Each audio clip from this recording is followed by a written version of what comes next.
All right, we are going to go ahead and get started. I front-loaded the agenda to go over some of the administrative stuff first, so to free up some additional time for our tree removal discussion. I, again, am Commissioner Darryl Glenn, and this is our monthly Black Forest Recovery meeting. The goal is we're going to continue to have this monthly meeting next month, and I'll highlight it again. We're going to have another lessons learned session. That's probably going to be the last time where we really solicit some input. We are targeting our June meeting for our release of our after action report. So we're still trying to figure out exactly the level of detail we're going to provide. But at that meeting in June, we're going to formally brief some of the lessons that we've learned throughout this process. And it will actually be the deactivation of this committee. So we will then transition out and go back to, we're already, as you can see, I'm up here flying solo because we are using our normal process to deal with a lot of the things that we're reporting on. But we made a commitment to follow this through for 1 year, and that's what's going to happen. So put the June meeting, I think it's going to be June 25th, put a circle around that. We're going to make sure that's highly publicized, and that's going to be our after action report. Before we actually begin, I know I had one citizen that requested an opportunity to address the group, because I know he has a time constraint, so I'll allow him to go ahead and do that. Don't forget the electric. Okay. And if we could just, however you want over there. Yeah.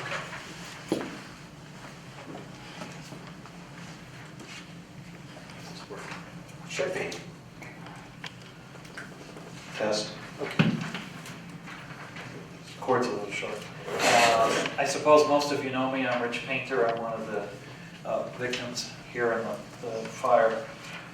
Last time at this meeting, I guess 1 month ago, I reported about problems with voter registration.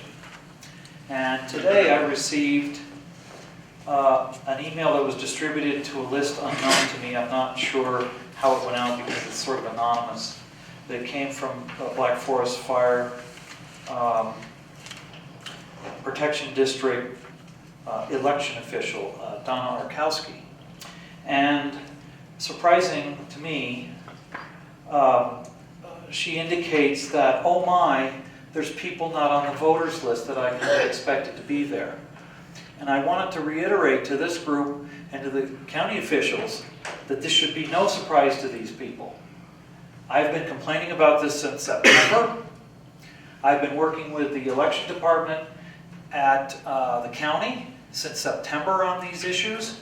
And Ms. Arkowski, who's this person at Black Forest, has to work directly with them to obtain their voter lists and all this other stuff. This should be no surprise. And so I'm a little upset and wanted everybody to understand that people are not listening and people are not taking action when we raise these issues to try and ward off these problems. And I will say again now, in November for the election, there will be another round of these problems because I'm sure it will not get fixed or addressed properly. So I want to go on the record and say, we should have gotten this. This should have been taken care of. This shouldn't be happening. What this means to the people who were displaced is that they are highly likely going to be disenfranchised for the special district election coming up in May for the Fire Protection District. People should be ashamed to allow that to happen. We've had enough insult to us. So I don't know what it's going to take to get somebody shaken loose to deal with this, but I reported last time on this. The county election people have known about this for months and months and months.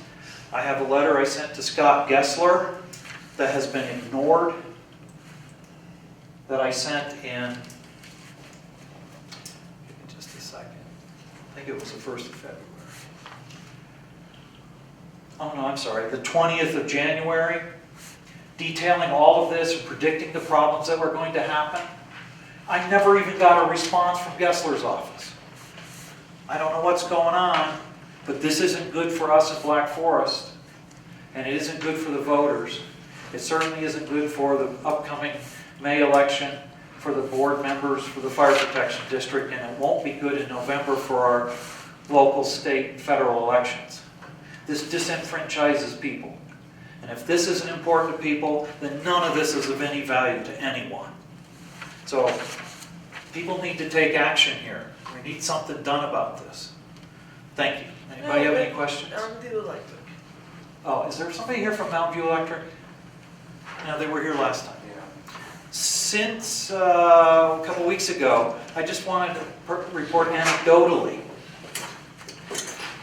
that tree removal contractors for Mountain View Electric have been, let's say, destroying the land. We've had many discussions over the months about this tree removal process through the FEMA, whether it's the utilities or the county. And everybody's promised everybody how good they're going to be and how well they'll take care of the land. It's not happening. They're running their diggers out off the roads instead of walking with humans to do the work. They're taking exactly the problems they're creating that we predicted and said we were promised wasn't going to happen. So I'm just reporting that. It's not happened to me, but it's happened to neighbors. So I'm here speaking, they're not here. So I just wanted to point that out.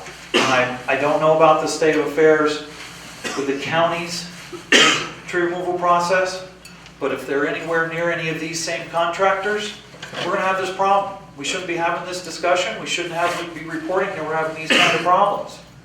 I wish the Mountain View guy was here. He stood there and said we weren't going to have these kind of problems. So we're happy. So maybe Judy has more info, but I've said my piece about that because the people were not here that are having this trouble. Well, the one good thing, I'm glad you brought up both issues, and the voting issue, I just sent an email to Wayne Williams and Chuck Berman to again follow up with you. Because they know about but it. I just want, especially since you were reaching out to the Secretary of State and you aren't getting a response back, I just want to make sure that we continue to try to close the loop. Well, I haven't let go of this. I'm still Sure. working on it, but I wanted everybody to know. Appreciate it. So are you going to stay here for the rest of the meeting? Because we want to go through the administrative portion so we can devote the majority of the time to deal with this issue. Okay, I want to go ahead and pick up back on our agenda, looking at our quick recovery reports. First one is our citizen service support request. Do we have any changes to report there? There's no action on that. Regional building and development services. Who wants to go first? Roger, I see you. Looks like I'm here. Yes. How are we doing? Good, good. Good evening. Roger Walton, Pleasant Peak Regional Building. So a quick update on where we are with permits. As of this afternoon, we'd issued 171 new permits for single-family homes, and of those, 23 have been final. So final meaning they're completed and ready for the homes to be moved in. You know, we're kind of seeing the numbers trickle in slowly, not as quickly as we did with Waldo Canyon, but again, this is nothing at all like Waldo Canyon.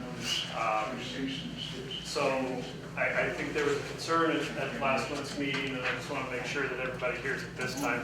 From a regional building perspective, we don't have any plans or any plans to change any policies that we have in place for the Waldo Canyon or for the Black Forest fire, for that matter, same with Waldo Canyon.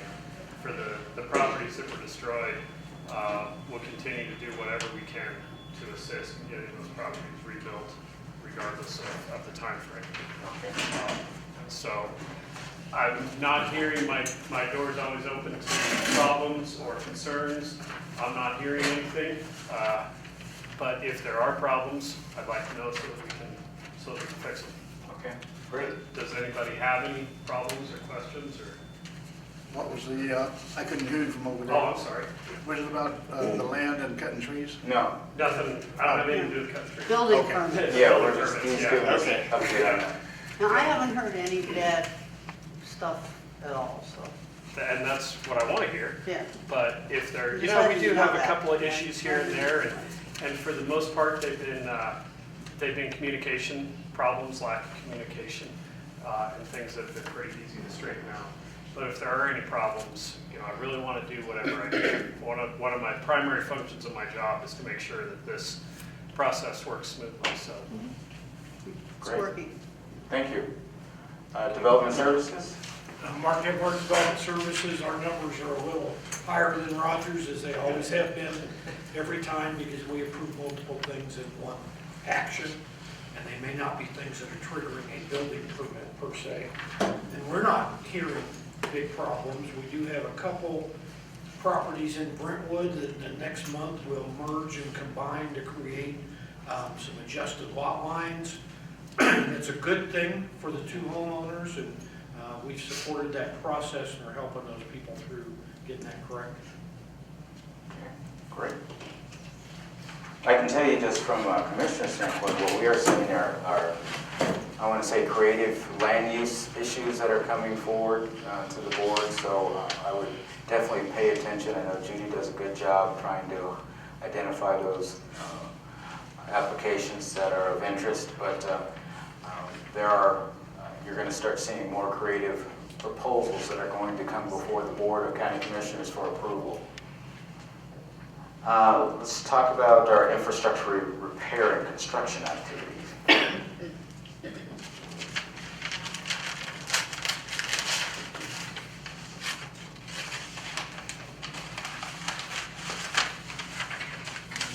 I think all of you have been here before, so I won't describe what this shows, but it's just a quick summary of the in-house work that our Public Services Department has performed in the Black Forest area in general.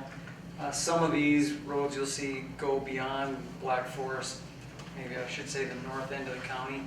And the next slide is a summary of what we intend to do during the month of April.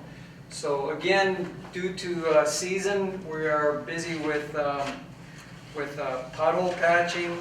We're still dedicating at least a crew to do ditch work and culvert flushing. You can see the specific locations for each of those. Our blades are on their normal maintenance routes for this time of year. We do have one large project underway at this point. We are re-graveling on Green Tree and Windmill, which is a kind of a loop road off of Burgess to the east side of Black Forest, if you're familiar with that neighborhood. That's probably about 75% done as of today. That's going very well, putting a new 4-inch lift of gravel on those two roads. And when it occurs, snow removal. That'll probably stay up there until June. And again, no big changes expected for the month of April. We'll continue our basic maintenance programs. If we haven't done so, we will finish up the graveling project on Green Tree and move on to the next job is not within Black Forest area. I won't report that in this forum and the next time. And then we'll, shortly after that, by the time we do this next month, we'll start talking about some of our summer construction, the in-house maintenance programs, and how those will integrate with some of the capital projects that you'll also be seeing in the coming months. Any questions for me? Thank you. Great. Capital maintenance projects? Which one was tagged?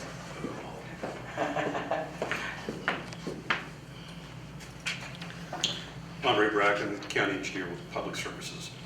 Probably our biggest project right now we've been working on for some time now is that Shoup Road overtopping location. If you recall the storms last year, it overtopped several times. And when that happens, it's a very dangerous condition. Much of what we do in road design is addressing drainage and those overtopping conditions. Shoup Road there, just I believe it's just by west Tia and Casey Lane. That crossing has overtopped periodically for years, but especially after the Black Forest fire, we saw it overtop quite a bit, and that was with fairly small storms comparatively. What we've done is we've designed fairly permanent solution for that. It's going to be 5 36-inch diameter culverts. It's going to replace the one Phelan culvert that's there. How big is the current culvert? The current culvert is squashed beyond recognition. It's probably about a 36-inch, or was a It was a 36-inch. single 36. Yeah, so a single 36. And with one of these projects, you would think that it's fairly simple. Okay, you go out there and replace some culverts. But in actuality, you have to get involved with all the property owners on both sides of the road, contact utilities. You can have utilities relocate. We did locate where the utilities are, and we've designed a culvert battery there that basically avoids the utilities. So luckily, we won't have that expense with the project of having to relocate them. We will be getting easements from the property owners, drainage easements, some temporary and some permanent. And we're hoping to get started with this culvert replacement here within the next matter of weeks. It is PPRTA funded. We were able to get the PPRTA board to agree to provide some emergency money here that's part of our maintenance monies for this year, or actually from last year. And that was the money that we used to do the Casey Lane culverts, and also the funding that's going to get this project done. So that's the big project on the horizon you'll see out there. Another one that's on down, probably another year away, or it could be a project for this coming winter, is the replacement of some very large culverts on Black Forest Road, just north of Shoup. It's about a mile north of Shoup on Black Forest Road. There's 2 very large culverts there in excess of 100 inches in diameter, very large concrete round type culverts that have failed. They're basically coming apart at the joints. And the concern there is that with a succession of storms, you could have a catastrophic failure of that embankment. And so we've been putting aside, we've been setting up an ability to use federal funds and looking at our own road and bridge monies to do a federal aid type project there to replace those culverts. And my best guess right now, based on what staff has put together, looks to be we could be in there as early as this winter to replace those culverts. So those are kind of the big picture projects. Any questions on those? Great, thank you very much. Okay.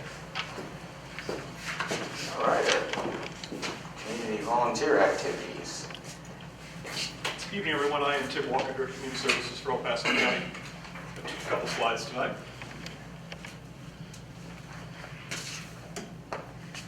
Did it die?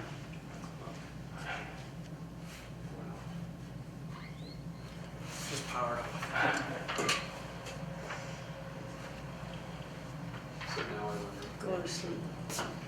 I hope I don't have to restart. Yeah, you're gonna have to restart. I could probably do a few of these without the slide, actually. Let me just kind of run through it verbally with you. In regards to, oops, there it is. Next slide, please.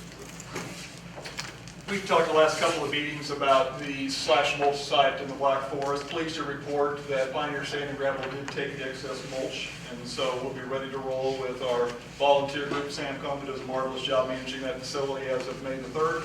They'll reopen. Their schedule's online, so you can sort of look at the weeknights and weekends as well. So we encourage you to bring your slash out there, and we can take lots and lots of slash at this point, and we'll generate lots of mulch as well, and you give that away for free, so I encourage you to do that. On number 2 and 3, those are volunteer projects that are taking place in the Black Forest Regional Park, and so really encourage you to spread the word on those. Great place for scouts to come out and volunteer, or other service groups as well. Lots of dates are taking place. Those are on our website. Also, the Black Forest Trails Association, Rocky Mountain Field Institute. So if you can take a look, help us spread the word, or join us as well on those dates. We'll do lots of good work, from erosion control to other types of cleanup efforts in that particular area. And then we've talked about the Black Forest Regional Park Playground. We're out on site today talking about that process. Now that the 5-bar, the wood matting, is unfrozen at this point, or at least most of it is, we'll be able to take the rest of that out and replace that. And we've got a large school group coming out, I think it's the 3rd week of April, that will assist us with that as well. So be good news to have that playground open back up again. Commissioner, my next slide is on trees. Do you want to wait on that until we get to that? Yeah, let's do it. That's all that I have for now. If there's any questions. I'm going to take one item out of order before we get our tree removal discussion going. Do we have any of our community partners that want to make an announcement or anything like that? My name is Megan. I'm from Aspen Point. It looks familiar because it's been the time I've been here. But just wanted to give you guys an update that we are actually having a partner communication workshop this coming Saturday. And if you'd like some more information on that, please feel free to take myself or Karen aside, and we'd be happy to speak with you. And as always, we're always available to help provide support and counseling as needed and all in force. So just so you know, we're here. Great. Thank you very much. Okay, we are going to now open this up to our tree removal presentation. I know our Public Information Office has a short video. Is that, you want to start with that? Yeah. Okay.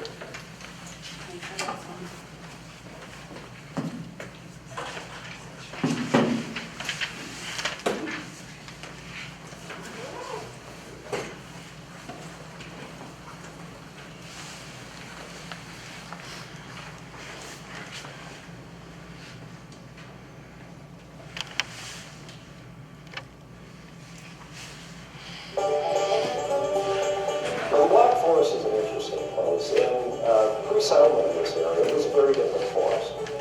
Right now, the forest is really far outgrowing what we would call the historical norm. When houses and people were few and far between. This forest was much more open. The trees weren't anywhere close to as dense as they are in today's world. Fires were common.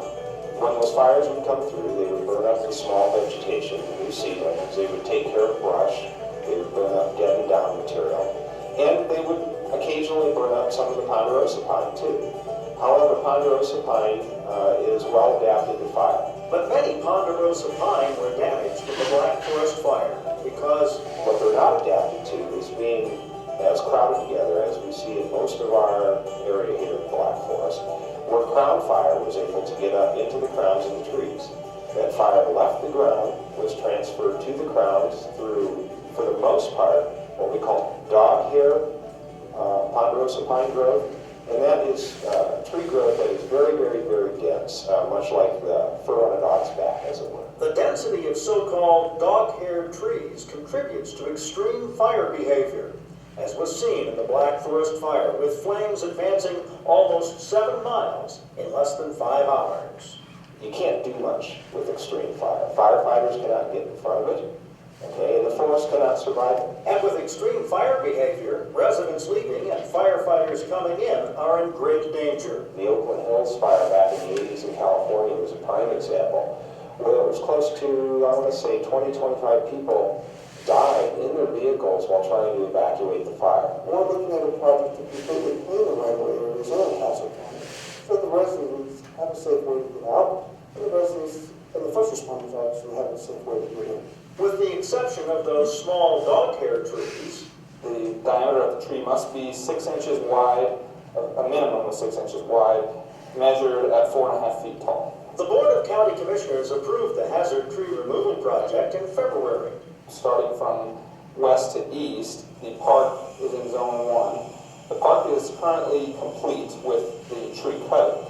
However, there are still trees that need to be hauled from the park at this time. The remaining work is to clear hazardous trees that can impede the motoring public and also park patrons. In the event these trees can possibly die, imminently or within 5 years. And with high winds, they can cause some trees to topple over and potentially injure some motorists or hikers, walkers, horses. There were 3 factors that we should look at in each tree. The first being the crown of the tree or the foliage. If it was more than 50% damaged, the needles were either gone or brown. That would indicate the tree is not likely to survive. If the trunk was 50% of the trunk was charred, significantly enough to damage the cambium layer of the tree, that again would lessen the likelihood of the tree's survival. And then the third thing would be to look at the root system around the tree to see if the ground actually got hot enough to damage the root system. We're being proactive with this project to mitigate any future hazards.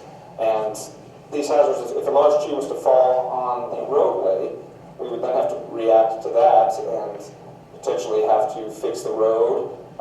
There could be some fatalities, that's a possibility.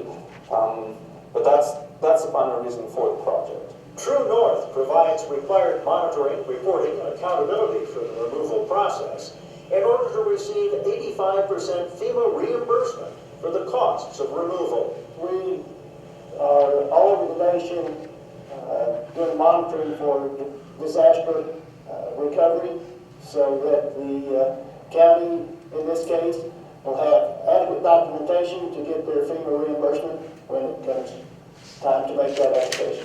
While Ceres Environmental is the contract management team, local contractors are doing 85% of the work. In the beginning, it was a Ceres crew that was doing the right-of-way work, and we were taking the majority of all those. Now it's a local crew that's doing the right-of-way work, and it's doing more or less what it's being paid for. First, the tree is identified as a tree that we want to have removed, and once the monitors photo the tree, put a geotag on it, they give the go-ahead for my crew to remove the tree. We make sure everything's clear. The tree comes down. The chipper's in front of the tree where we chip it up, process it as quickly as possible. Then our log truck comes in, grabs the log, anything that wasn't chipped, where it's taken back to one of the local yards where it's further used and recycled. We then follow up with stump removal so as not to pose any hazard to any of the community by the tree removal efforts. Trees taken down at Black Forest Regional Park are being used in several different ways. The contractor is allowed to mulch and disperse the mulch across the property in the park only. There are some other trees that are to remain on the park to be used as erosion control measures. And in the right-of-way, they are required to remove all logs and any mulch that they've produced. We have had some questions from citizens wondering if they can use some of these cut trees for firewood. That is not allowed as part of the terms of our FEMA contract. We are monitoring GPS locations of every tree that we cut and also monitor the disposal location. The trees are recycled either at Don's Garden Shop at Platten Towers or at Rocky Top Resources on East Las Vegas Street. Removal on private property or utilities right-of-way is not part of the county project. There are several contractors removing trees in the Black Forest area. Some are privately contracted through the private property owners. Another concurrent project is Mountain View Electric, who is covering all the trees within their utility easement. So now some property owners can be concerned that Mountain View is protruding onto their private property, but they are remaining within their easement. And if they have gone on private property, they have agreements in place with those specific property owners. As a result of this project, we're able to pull people off of unemployment as well. We've hired a couple other individuals that were not with us previously. So we're real thankful to be out here working. All of my crew is local as well. I know that the monitors they hired were local individuals. So the idea or the fact that 85% local, I can see that's truly the case. For any potential concerns the public has that this project will increase the risk of flooding, there really is no increase with the flooding due to this project. The burn itself caused the majority of the new flood risks. This project will not increase that risk whatsoever. Low-impact track equipment has been used wherever possible. Any of the equipment that left that was to leave the trails had rubber tracks on it to eliminate or minimize any rutting and damage to the soils. On the trails, we did have rubber-tired vehicles, but they had to stay on the trails. As far as right-of-ways, everything except for the grinder stays on the road at all times. All of the subcontractors' equipment does have a placard on there series placard tying them to the job. There's an ID number on there that specifies the crew that they're with as well, to eliminate any question of people thinking we're on private property and this and that. All of our equipment is accounted for by the tree north monitors at all times. As the forest begins to recover from the fire, there will likely be sharp contrasts between the areas that burned the hottest, where the earth was literally scorched by extreme fire behavior, and those that burned in a fire progression more typical of the Black Forest back when fires were more frequent and there were far fewer trees per acre. Pre-settlement, 20 to 40 trees per acre, ponderosa pine per acre, would have been more than norm. And now we have upwards of 1,000 trees, 500 to 1,000 trees per acre. That is dysfunctional. That is not a healthy forest. Tree removal from county rights-of-way and Black Forest Regional Park is an important first step. But public safety and the long-term health of the forest may depend upon our ability to step back far enough so that we can truly see the forest for the trees. Why did folks move to this area? And the majority of people will tell you it's because of the environment, it's because of the trees. Well, is it because of the trees or is it because of the forest? And I would challenge you that it's because of the forest. It's this geographic distribution of these trees. It's not a single tree. So what we need to get out of our heads is that every tree is precious, because it's not. The forest is precious, and until we cut down some trees, and until we do some thinning, and help the overall forest health, and help this forest to survive, we're going to keep being plagued with fire events and bug events, and this forest will demolish.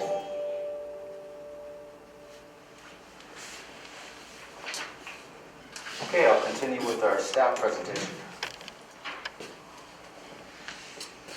Good evening. Michael Cartmel, the project manager you saw in the video. A couple slides for you, really just summarizing the tree counts to date. We currently have 5 crews working in Zone 2, and at this time there's an estimate of 3,700 trees that are felled to date. 1,460 trees were left in the park to be used as the erosion control logs that you saw in the video. And the park at this point in time is complete. We had a final walkthrough this morning, and the contractor is no longer working in the park. Expected completion of the project entirely is March 31st. So hopefully we'll have a final walkthrough or drive-through early next week. As mentioned in the video, we do have 3 local subcontractors: Gilbert's Tree Removal, Anderson, and Tree Masters. And the 2 disposal locations, Don's Garden Shop and Rocky Top Resources.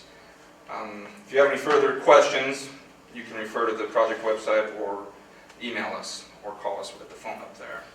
This image to the right here is just an example of what True North, our monitoring firm, is. They're flagging every tree that they remove, and I can go on site on our software program and pull the map to date, and it'll have pinpoint locations of every single tree removed. And you saw in the video how they were taking pictures with the tablet and a little placard, I guess you could say, with a number. They're each specifically, I guess they correspond to one of those flags. So, and next slide. This is just a slide of the overall zones that were developed with our contractor. And as stated in the video, we did start from the west to east. However, in the middle of this, we ended up revising that plan to coordinate better with Mountain View Electric and get behind them. And we moved back to zone 5 and 6 and moved to the west. So that's all I have at this time. We'll go to Tim. Tim, would you like to speak on Please. I could have that second slide.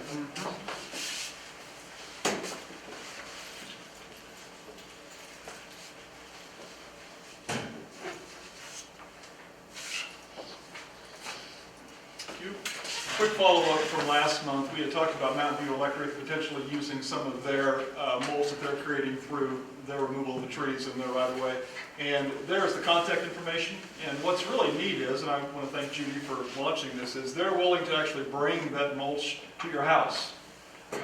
They have a list that they've ongoing at this point in time. They create a truckload of mulch, and if you're there that day, they're willing to come by and drop it for you. You need to be on site to be able to do that. But if you're interested in that, you have the contact information for their staff member that's coordinating that. And to my knowledge, they're still doing that. We met them a couple weeks ago, but I would assume they're still generating mulch at this point in time. So we encourage you to consider doing that, and I think it's reasonably high quality mulch as well. We've talked quite a bit about the park already, so I won't spend a lot of time on that, but I was out there today, and overall I was quite impressed with all the work that was done.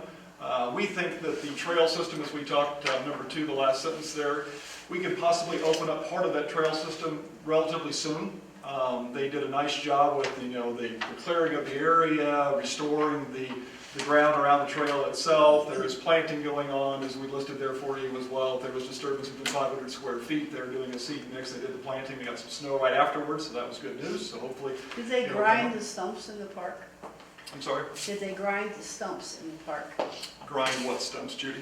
The stumps that were left after they cut the tree. Well, they were cutting off the tree, at the ground level. There really weren't stumps down below. I know, but they're doing that on the right of way too. They weren't grinding in the park. Yes, there was. Right. And then number 3, just an update for that as well, is that we're in the process of updating our forest management plans for Pine Ridge Open Space and Black Forest Regional Park. It's kind of our first step dealing with the burn trees. And we'll call them hazard trees because we've taken care of those at least in Black Forest Regional Park. But for the rest of the burn trees, we would like to go out to bid, get a consultant on board with us, and have him or her work with us as far as the burn tree removal, the noxious weed issues, planting plans for those respective parks as well. Hope to have that out on the street sometime in April, and would like to have that work done by September. So if you have individuals that might have an interest in doing that, have that background and experience, they can watch on the county website. That RFP will be coming out relatively soon, and hopefully having them on board as well.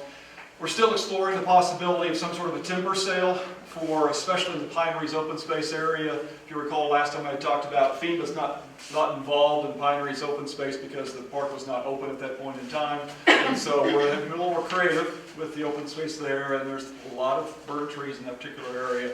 So we'd like to at least take a look at the possibility of seeing if there's value to local companies for the timber that's there. And so that's also as part of that RFP too. And I've had some phone calls from those living near the Pine Ridge and wondering, well, when are you going to address that issue as well? That's our plan at this point in time, is to launch on that RFP. She mentioned something about the stumps. The stumps, you're going to grind out some stumps and leave the rest of them how low? Well, I guess I'm still confused about when we say stumps. In the park itself, they were cut off at ground level. They were cut off at ground level to ensure we don't have the erosion issues. Ground level? When will that be done? Do they go back and do that, or do they do that as they go? When I was out on site today, most of them were already done. Do we know? The park is complete, and they're not grinding any of those stumps in the park. In the right of way, every tree removed is ground. So they're ground level? Correct. And so if I went out there tomorrow, I couldn't find any that's above ground? Not the ones that are specific to this project, no. But the ones that are buried under the chips, they spray the chips all over the place to bury the stumps. In the park? Right. Yes. So We the are stumps are not ground? not in the park, no. I think the contract specified a certain number of inches. I don't recall specifically. I want to say it was 3 or 4 inches from ground level. On the uphill 4 side. inches. Yeah, it was And that was the way Parks asked for it, not the way the contractor dictated it. Parks asked for it, and that's what I they got a did. copy of the contract right here, and it says on page 6, flush to the ground surface. It stops. It depends on which section of the contract you're reading, whether it's within the park or within the right-of-way. The criteria was different. And that was specified in the dam. Flush in the right-of-way means flush. It doesn't say right away, it just says stumps will be cut flush to the ground surface through the copy. Maybe Right there. That's exactly what it should say. Yep. Yeah. That was exactly the plan, is to cut them flush to the ground, leave those roots in there as well so we would not have the erosion issues, exactly what they did. Leave the roots, yes, I agree with that, but what about the stumps that people are going to be walking through the park and tripping over? that should be ground level. When it rains, the chips are gonna be washed away and you got stumps all over the place. When I was out there, I was not seeing, stumps. Sure, are you saying they were this high, 6 Not inches? that high, Okay. high enough to trip over, but if they were this high, you could see them and not trip over them. But they're high enough that you can and be hurt. And the other issue is, on the same page, number 16B, skidding of material is prohibited. How many skid loaders did you see out there when you went out there? Today I didn't see any. You didn't see any? They were- I've got 300 pictures of skid loaders ripping that ground apart. Gentleman stand up here just a little while ago at the beginning of the session. He said that he agreed with what I'm saying right now. Commissioner Glenn will agree that I served them on the 15th of this month, that I'm not looking for the biggest lawsuit in the country.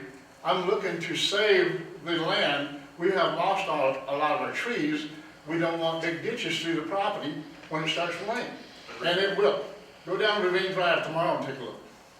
You'll see at least 3 to 4 skid loaders, and they are ripping and raping that land. Not just on the road, up in the land, hundreds of yards. At the park. They are. No, it's specifically ravine you're talking about. Heavy equipment. That's on private property. That's Mountain View Electric and the county cutting those trees. Well, do we have any more questions for the park? Because I'm going to let him sit down and then we can then just open it up for questions. They did that in part two, Commissioner Glenn said. If you get a chance to stop by the park, you should do that in the next couple of days and take a look at the Is it finished still work. closed? I don't want to get reprimanded again. You can see it without going on any of the trails. You can go right to the parking lot and take a look. Can I walk in the back without walking on the trail? You can see That it. technically wouldn't be You on can the see it trail if it's from very closed. many areas without going on the trails.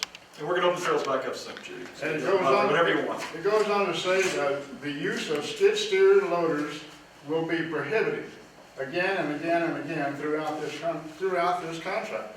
That video looked great. I saw a skid loader at the end of it, easing up and dropping 2 logs really easy. But you go out there in Ravine Drive tomorrow and you will see skid loaders ripping that land apart. And that may be the case, but it's not part of the county's contract. We're completely. Is that on private property, or is that in the utility right of way? I want to make sure that we differentiate between what we're doing and what others are doing. I talked to, it's Mountain View Electric and the county, and I they're think what the contract says is that skidding is not allowed. Skidding is a logging technique. Skid loaders is a piece of equipment. 2 different things, so you gotta be careful what you're reading. Correct, and we did allow equipment in the park to go off the trails as long as they had rubber tracks. Now, in the right-of-way, the only equipment that was It doesn't adjacent say to the that roadway, in the contract. there was an addendum other than this contract that stated that. I got that one too. But as far as the right-of-way, the only thing that should be in the off the roadway is their grinder that you saw in the video. It's just gonna cause big, humongous erosion problems in Tony, right now. I'm trying to stop the problem before it gets any further. Understood. And you can do that by going out there and saying, hey, this can be done without tearing up the land. You're paying them enough money to get it done right. They accepted the contract. As it was written, it looks great in writing. The video looked great, but it's not turning out the way it's supposed to be in writing. I mean, when you put something in writing, it should go by. Get those trees out of there the right way. Don't come in there and tear up the land. They got those big trucks and agreed that they would take those cranes out there and pick up those logs and lay them in there and not run across the property all over the place with skid loaders ripping and tearing up the land. Again, if it's on your property, that is not the county's It's project. both county and city. That County is- and Mountain View Electric. Can we get some locations? Yeah, and that's one thing I was going to ask, if we could get some specific locations to. Give us some specific locations and we'll go out there with you. I think that would help resolve it. We could have our guys meet you at those locations that you're talking about. Then we can resolve number one, is this location, was it part of the scope of our work?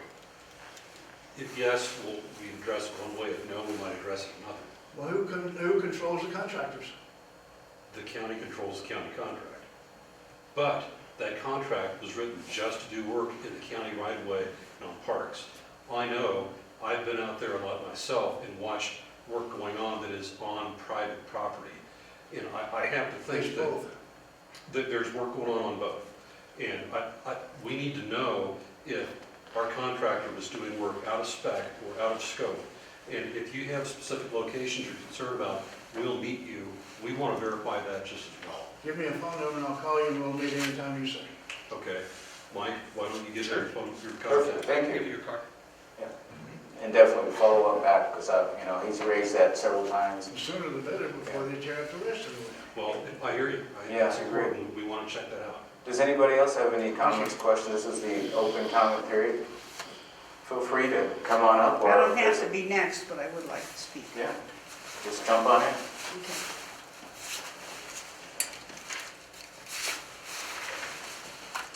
Thanks. There's a file on vehicle erosion and 6 slides, which all Jay has. All right, oops. Is this on now? Okay. Judy Von Allfeld, and I'm here speaking as in my role as an ecologist. I have some concerns that kind of go beyond some of this, but they interact with what Mr. Fortner was talking about, and also the video and some of the things that were shown there, which was all the good stuff that was positive. As many of you know from what I've written in the past and the observations I've made, it's not all quite the way they say it is. But if you want to put one of the slides up? Well, you have them. Yeah, just the One at a first one. time. Yeah. Okay. First one has to do with stump grinding. Okay. I went through the contracts initially and said there would be 5 stumps ground in the RFP. I mean, it was like practically nothing there when the matrix that they bid on it. Okay.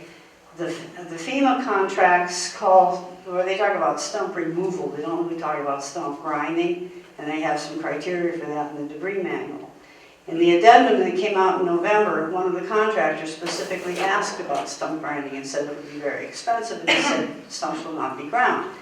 I called Andre, I called Mr. Clack earlier this week because on Friday, Terry Stoka drove down to Hosa Lane and found that there were stumps being marked and he talked to the guy from True North who was marking the stumps outside the burn perimeter in the right-of-way.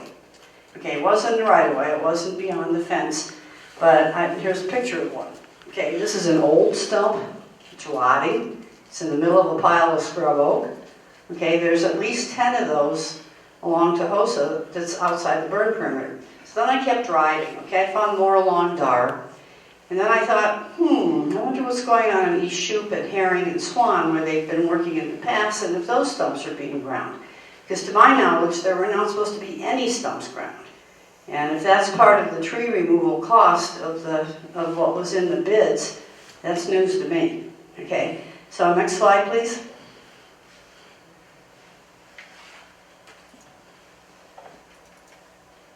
Okay, this is along East Shoup Road. I'm going to turn around so I can look at this. These stumps are up, not where any piece of equipment should ever hit them. I was told that there was equipment damage to stumps. And as you can see, they weren't ground very well. Okay, I guess the wind must have blown the sawdust off, or maybe the gravity washed it down, I don't know. But, and many of the stumps that were ground, especially along East Shoup, are barely 6 inches. I mean, they're just really small. Which made me wonder, how much are these guys getting paid per tree for grinding the stumps? You know, and I still don't know the answer to that question. So that's one set of concerns, is the stump grinding. I don't think it's necessary. You know, if they cut the stumps the way they should be cut, which was flush to the ground, which was called for in the RFP and in the contracts as I saw them, there shouldn't be any need to grind stumps. Okay, and if they want to grind stumps, that's fine, but it should have been disclosed, and it should have been part of what was discussed ahead of time. Okay, next.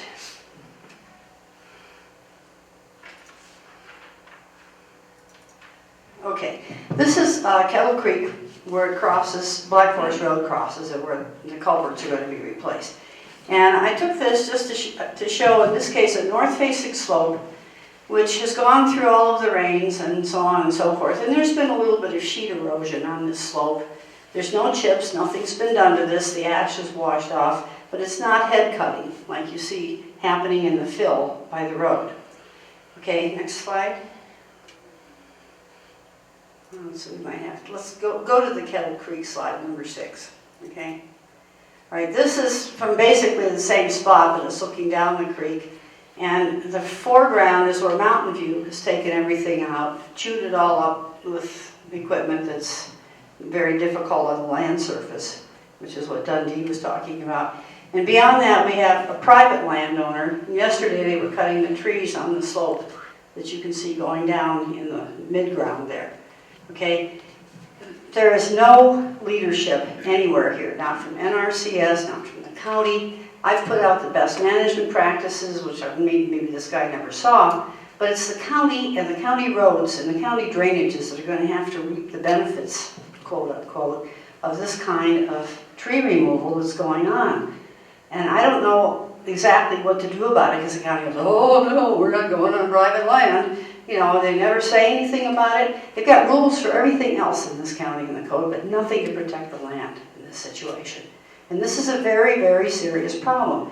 You've got Brentwood, you've got the Peregrine and Holmes Road areas, you know, that are two of the very hilly areas, very severely burned, and everybody's doing their own thing. You know, you see logs piled in the drainage, slash piled in the drainage, every tree that could have been used for a contour log taken off. Now, they're not doing that in the park. You might have so many chips in the park that nothing can grow, but at least, you know, it's probably not going to erode so badly. But, you know, there's some really serious problems out here, and I think that the county, the road department and the drainage people need to pay attention to this. Okay, so that's that situation. That picture was taken this morning. Okay, next, go back to the 2 slides back, please, to Peregrine 1313. Okay, this is just below Dar Circle, the intersections in the background where that little hump in the road is. Mountain View was in here 2 days ago, and they were taking out the trees 50 feet back, you know, like they do. They have completely reamed out the bottom of the channel so it's flat, okay, and very soft. And then I'm standing on a little hill next to the road, which of course is totally bare. Next, please.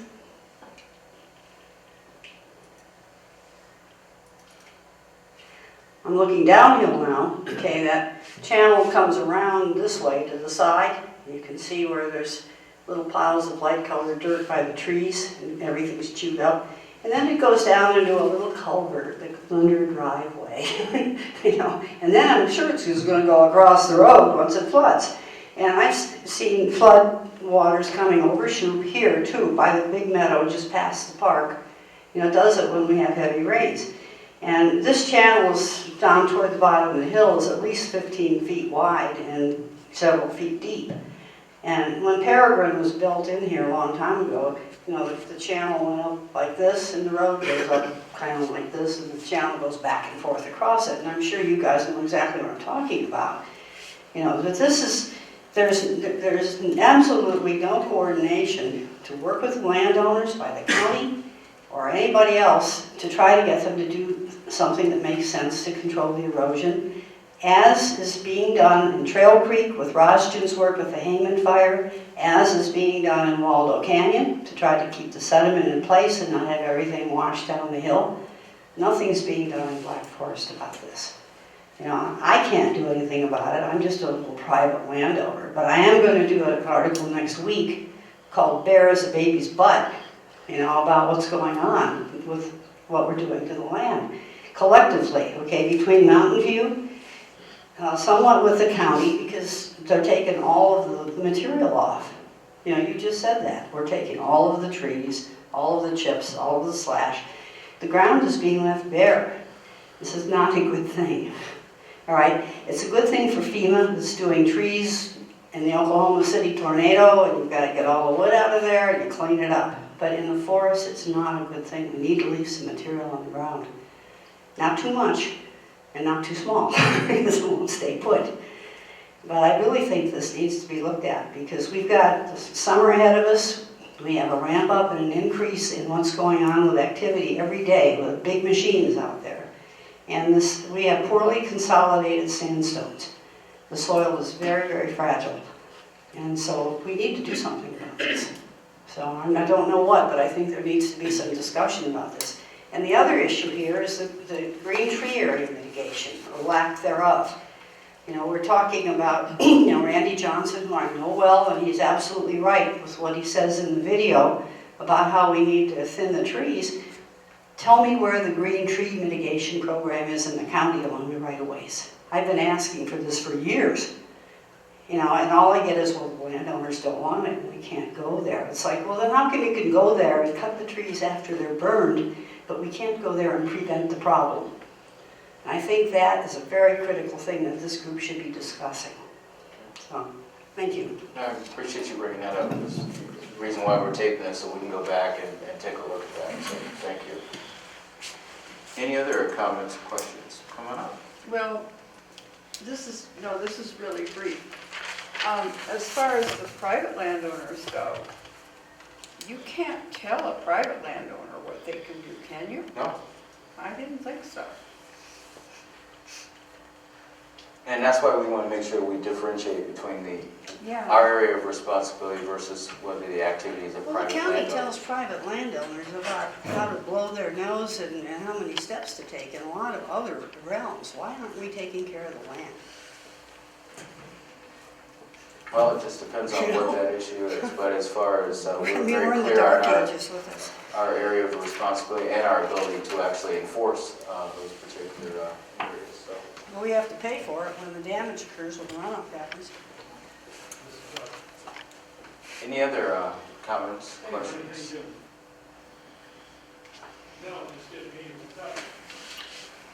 I will comment on the stump painting. The county had decided to potentially have a change order with the contractor to remove those stumps at the county's expense, not as part of the FEMA project. However, we have since decided not to proceed with that. When you say remove, you mean remove or grind? Grind, I apologize, Okay. wrong term, grind. Yeah. Okay. Had he Flush, just grind them down flush? flush, yes. Yes, ma'am. So the ones that Mount View Electric cut that have the big pink X's on them, Yes. that are probably 2 feet high or a foot high, are they going to come back and cut those off level with the ground, flush? Those are outside of our right of way, and we're under discussions with them. at this time. Because if they initially thought they were going to grind them, they Yeah. would have left them high for whatever purpose, but if the decision is not to grind them, they're really Tall. fairly tall, yeah. Yeah. Big pink X's on them. We'll also open this up for any public comment, even beyond the scope of tree removal. We're at that point, so if there's any issue that people want to bring up, feel free to bring it up right now. Everybody's quiet and bashful today. I do want to highlight some of the upcoming meetings. United Policyholders, they're going to have another workshop April 3rd, and that one's going to be, again, at 6 p.m. at the Woodman Valley Church. And this one is going to cover recovering replacement values and dollars held back by your insurers. So if you're interested in those topics, feel free to stop by that. Our April meeting is going to be April 30th, and again, we're going to publicize that as another lessons learned. Last opportunity to really get some input before we try to consolidate our staff report. So that'll be the last long-term recovery meeting? No. The plan is to next month have a lessons learned. We'll have our May meeting will be kind of a wrap-up of all of our staff reports. June is going to be our last meeting. That's where we're trying to target to have a full-blown presentation with regard to the lessons learned from the recovery aspect. And will also be the deactivation of the long-term recovery committee team, for lack of a better way of stating that. So we're winding down. Any last-minute comments, questions before we call it a night? Okay, great. Thank you guys very much. If you have any questions, please feel free.